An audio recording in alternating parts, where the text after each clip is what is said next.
Tonight, we're going to continue our discussion of manifesting the Neville Goddard way. Guys, welcome back. This is Tom Kieran with the Be Something Wonderful studio of Higher Consciousness in San Diego, California, where we help you level up and become the best version of yourself. Guys, I want to continue our discussion about Neville Goddard with another installment of his teachings, which are very powerful. And tonight I want to talk about the way he looked at the Christ consciousness, the God consciousness, the field of infinite possibilities, that substance that underlies everything in the universe and everything in between. Neville looked at it as, and we talked a little bit about this, as the Christ within you, within us, each of us. And he says it's imagination, right? Christ within us is imagination. Christ, God, that power, that consciousness is within us. And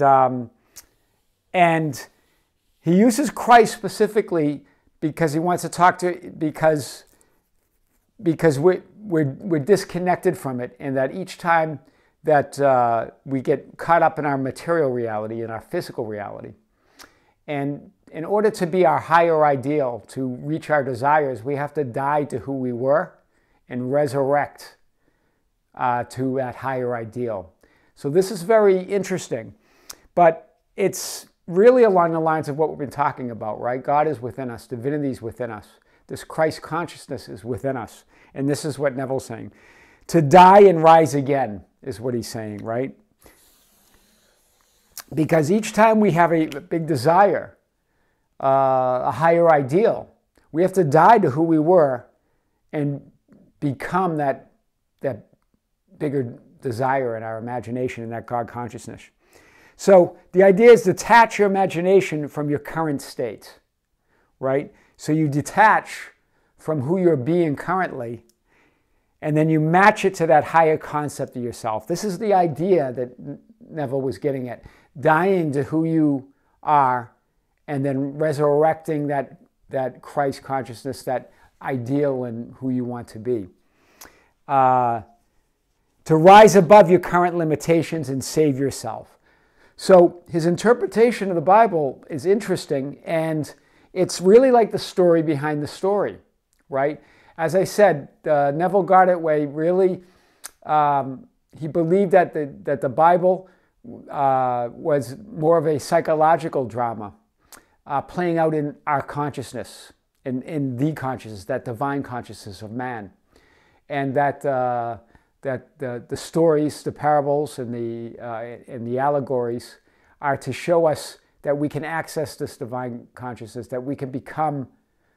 We're here to. God became us, so we could become God, and so I think that's very powerful. We're going to talk more about specific teachings. Some of the key manifesting concepts is that idea of getting into that feeling of wishes fulfilled. We talked about that. The late Wayne Dyer taught a lot about that. But that idea of thinking from the wish fulfilled, thinking from your ideal state, not thinking of it, but thinking from it, thinking from the end. Yeah? And then believing your prayers are already answered. So he encouraged to thank God ahead of time. We also talked about this with the Conversations for God, right? But if you pray and you're thanking God for being that higher ideal, or for those desires that you want, then you're assuming those desires. You're claiming it. This is another word he uses. Claim that higher ideal. Claim those desires. Assume wishes fulfilled. Assume the state. So using gratification is a powerful tool. We've talked about that in other contexts, but it's the same idea. Thank God in advance. The future, essentially making your future dream a current reality, a present reality. Even Joe Dispenza talks about this on the quantum end. So we have a lot to unpack with the Neville Goddard's teachings. I've read a lot of, and I'm a big proponent of his teachings. We're going to hit some of the specifics. What I like, he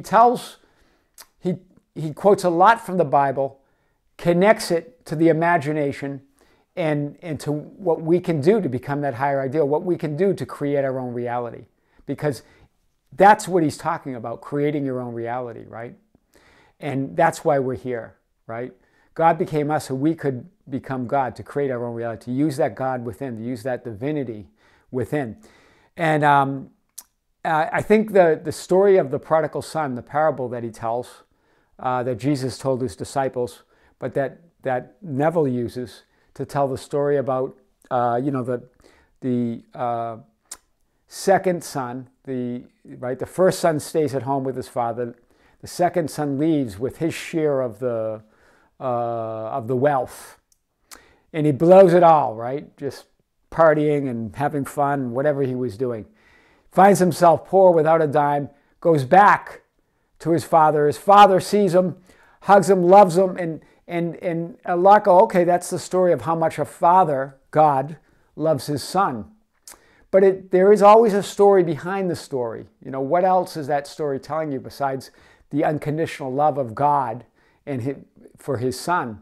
And because the other son, remember, the elder son stayed, never left that consciousness or God, stayed in the Father's house, right? When we talk about the Father's house, even in this parable, we're talking about God's consciousness. We're talking about that God consciousness, that divinity. So the elder son stayed, so he didn't know what it was like to be separated from that consciousness, right? There was no duality for him he didn't know how to use his imagination of that God consciousness because he never left it. He stayed with God, one with God. The second son, the dad celebrated that, right? Remember the story, he gives him a fatted calf, a ring, throws a party for him. And the first son gets all upset, says, I've stayed with you, I worked hard, I never blew the money, and why are you giving him a party? And he goes, son, you've never left me. All that I have is yours already, right? So he never left the God consciousness. The second son died. This is the idea, right? Died to who he was and came back and was reborn into that higher ideal, into that consciousness. So it's a great story. He does a lot of that. We're going to bring some of this out as we talk about his teachings.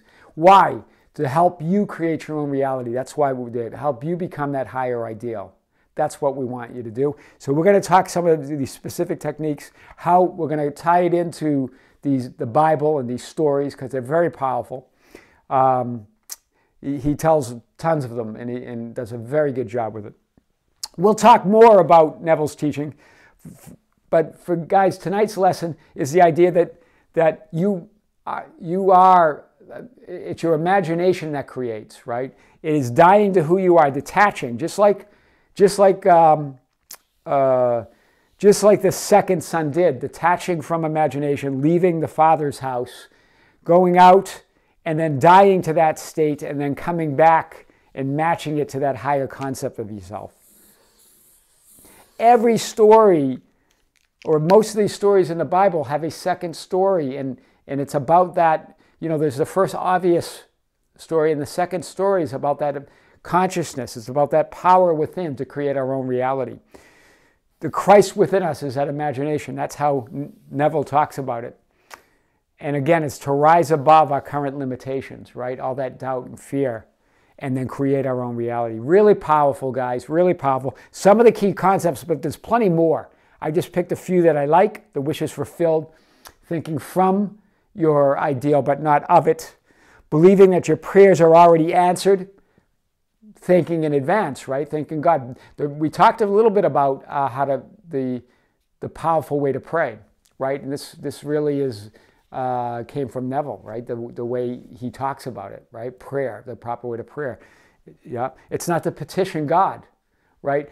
Again, if we come from the position that we think God is outside of ourselves, then we're petitioning an idol or some power outside of ourselves for something we want in our life, and you never get there. That's why prayers go unanswered, right? So the idea that God's never outside ourselves, it's just us dying to this physical reality, or who we are, or what we're creating, without that God consciousness, and then rising to that God consciousness, right?